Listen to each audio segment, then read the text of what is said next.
अगला है जानकी कुंडम। राम घट्टात नात दूरम एव जानकी कुंडम अस्ति। राम घट्टात, राम घाट से, ना अति दूरम, बहुत दूर नहीं, एव माने ही, जानकी कुंडम अस्ति, यानी राम घाट से बहुत दूर ही नहीं अर्थात पास में ही जानकी कुंड है। अत्र नौकया अपि गंतुम शक्यते। तत्र माने वहाँ, नौकया अपि माने नौका के द्वारा भी, नाव के द्वारा भी, गंतुम शक्यते माने जाया जा सकता है। अत्र मंदाकिन्याः शांतम जलम अतीत स्मृत पूरितम ये स्थिरम भवति। अत्र माने यहाँ मंदाकिन्याः माने मंदाकिनी नदी का, शांतम जल माने शांत रूप से जल, अतीत स्मृत बीती हुई यादगार को, पूर्णतम माने पूरा करता है, यानी प्राचीन स्मृतियों को पूरा करता नहीं, अर्थात प्राचीन पुरानी इस यादगार से भरा हुआ सुशोभित होता है। वनवास काले सीता अत्रैव स्नानम करोति। वनवास काले माने वनवास के समय में सीता जी अत्रैव माने यहीं स्नानम करोति माने स्नान करती थी। अतएव एतस्य नाम जानकी कुंडम इति प्रसिद्धम। अतएव माने इसलिए, एतस् नाम इसका नाम, जानकी कुंड इस प्रकार से प्रसिद्धम माने प्रसिद्ध है। अतएव इसलिए इसका नाम जानकी कुंड इस प्रकार से प्रसिद्ध है। अगला है अनुसूया आश्रम। अनुसूया जी का आश्रम। सघन वन मंडले अनुसूया आश्रम विद्यति। सघन वन मंडी यानी घने जंगल के बीच में अनुसूया का आश्रम है, माता अनुसूया का आश्रम है।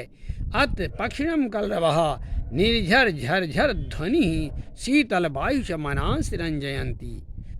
अत्र माने यहाँ पक्षियों का कलरव मधुर आवाज, निर्झर और झरने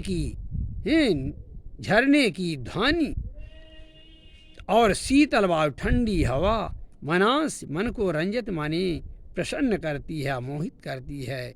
यहाँ पक्षियों का मधुर आवाज और झरने की झरझर की करती हुई ध्वनि तथा ठंडी हवा मन को प्रसन्न करती है।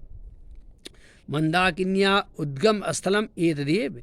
मंदाकिन्या माने मंदाकिनी का उद्गम स्थलम माने उत्पन्न होने का स्थान, एतदेव माने यही है, मंदाकिनी के उत्पन्न होने का स्थान यही है।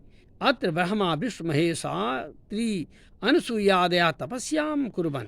अत्र माने यहाँ पर ब्रह्मा विष्णु महेश तीनों देवता और अनुसूया आदि ने तपस्याम कुर्वन् मैंने तपस्या किया था।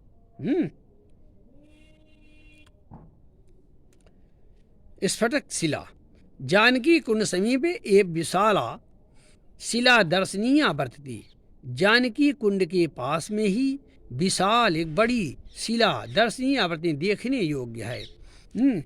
जानकी कुंड के पास में ही एक बहुत बड़ी शिला पत्थर की चट्टान देखने योग्य है। अत्रैव जयंता काक रूपे सीताचरणे चंच प्रहारम कृतवान आसीत इत प्रसिद्धम। अत्रैव माने यहीं पर, जयंता माने जयंत जो इंद्र का पुत्र था, काक रूपेण कवे के रूप में, सीता जी के चरणे माने चरण में, चंच प्रहारम कृतवान अपने चोंच से प्रहार किया था, इत प्रसिद्धम ऐसा प्रसिद्ध है। ऐसा कहा जाता है एक बार भगवान राम जानकी वहाँ इस स्फटिक शिला में बैठे हुए थे, तो जयंत जो इंद्र का पुत्र है वह सीता जी के स्वरूप को देखकर मोहित हो गया, और वह कौवे का रूप धारण करके आकर सीता जी के चरणों में चोंच से प्रहार कर दिया। जब उनके चरणों से खून निकलने लगा तो भगवान राम ने एक कुशा का बाण उसके सामने छोड़ दिया था, और वह तीनों लोक में गया लेकिन कहीं भी उसको शरण नहीं मिली, और वो कुशा का बाण उसके जयंत के पीछे लगा हुआ था। अंत में वह आकर के भगवान के चरणों में गिरा और क्षमा मांगी। फिर भी भगवान उसका वध करना उचित था, लेकिन वध न करके भगवान ने उसकी एक आँख फोड़ दी सी। तभी से कौवे काने होते हैं, आज भी कौवे की एक आँख कानी होती है। गुप्त गोदावरी। इसके बाद आता है गुप्त गोदावरी। चित्रकूटतः पंचकोश दूरम नयनाभिराम सौंदर्युक्तम गुप्त गोदावरी स्थलम वर्तते। गुप्त गोदावरी चित्रकूटतः माने चित्रकूट से 5 कोस दूरम 5 कोस दूरी पर, एक कोस होता है 3 किलोमीटर का, तो 5 गुणे 3 12 15 किलोमीटर, चित्रकूट से 15 किलोमीटर दूर लगभग। नयनाभिराम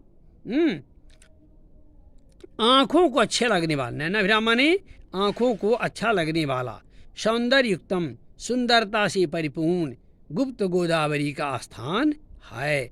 अत्र दे नैसर्गिके गुहे अस्तः, अत्र माने यहाँ, दे माने दो, नैसर्गिक माने प्राकृतिक, गुहे अस्त माने गुफाएं हैं। अत्र निरंतरम जलम प्रवहति, अत्र माने यहाँ, निरंतर माने लगातार हमेशा, जलम प्रवहति माने जल बहता रहता है। यहाँ पर 2 प्राकृतिक गुफाएं हैं, यहाँ हमेशा जल बहता रहता है। अगला है हनुमान धारा। अत्र उच्च स्थलात् जलम पतति, अत्र माने यहाँ, कहाँ, जिसे हनुमान धारा कहा, तो वहाँ पर उच्च स्थलात् माने ऊपर पहाड़ के ऊंचे स्थान से जलम पतति माने जल गिरता है।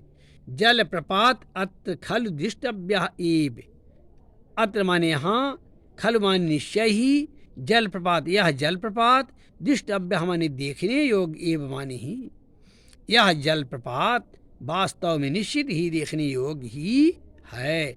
लंका दहनांतरम राम आज्ञा हनुमान अतैव शीतलत्वम प्राप्तवान।